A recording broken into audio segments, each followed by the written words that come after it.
Brock and I will be guiding you through the evening. We have some meaningful ground to cover.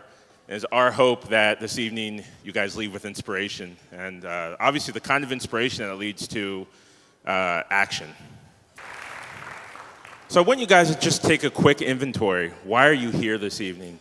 And get beneath that why to figure out what brought you here, what you want to take away from the evening. I know for me personally, I just love the simplicity of face-to-face dialogue. I mean, it's just something that we're lacking in the world today. It's, everyone relies on this, right? And to bring it to the table, to sit down at a table and just have that face-to-face dialogue is so powerful. Tonight is not about a bargain. Tonight is not about what we get, it's about what we give. And to demonstrate that, and in case you've never been to a live auction before, you're about to experience it, because we are going to sell a glass of water. Josh is holding the glass of water tonight. Get your bidder number ready. It's on the back of your program. That number right there is for you. If you want to have a great time later on for the live auction, just go ahead and trade your number with someone else at your table. And you will have a night you'll never forget.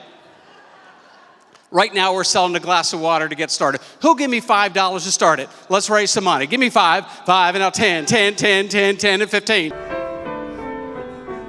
If we all sing one song of love, one song of peace, one song to make all our troubles cease. Imagine what tomorrow would bring.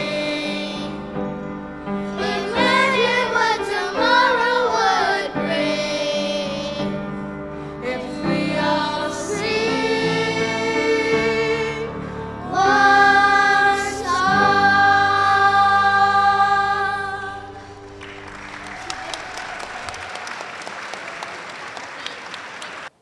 So if I have anything to offer you tonight, and I'm sure Janet is going to have a ton, but that ability, the willingness to look this way, to say, how did I co-create this mess? I'm sorry, I made a mistake.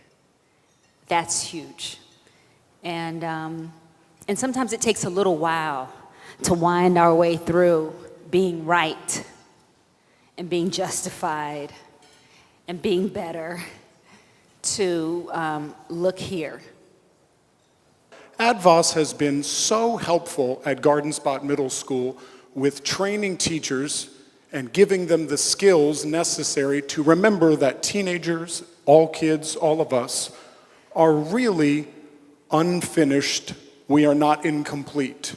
We are unfinished, we're not incomplete. When we take the time to humanize kids, when we take the time to empower teachers to be able to work with one another, to address harm, to keep kids in class and not punish them into compliance and kick them out and work with them in spite of their frustrations and good days and bad days, miracles happen.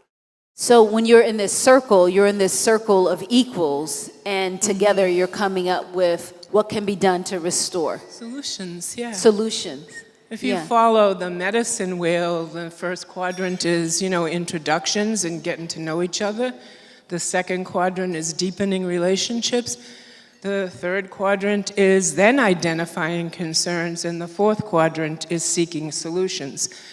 And we tend to skip in this society those first two quadrants. Yes. What's the problem? How are we going to fix it? Yes. And I think that's why some of those fixes don't stay. And it's like those first two quadrants are about relationship building. It's all about relationships. Yeah. It's all about relationships. When we work in schools, or when we train people for schools, we really stress to hold circles when there's not a problem, when there's not a conflict. Hold circles and talk about stuff. All the things that are affecting people. Let the young people decide what the topic should be. Let them pick the openings and closings. Let them pick the prompts. And then I wonder if it was in some way inspiring, if you were able to say, man, that was inspiring to hear this, if there's a way for you to maybe make a leap into action. Like, this was inspiring, but now I think maybe I could do this.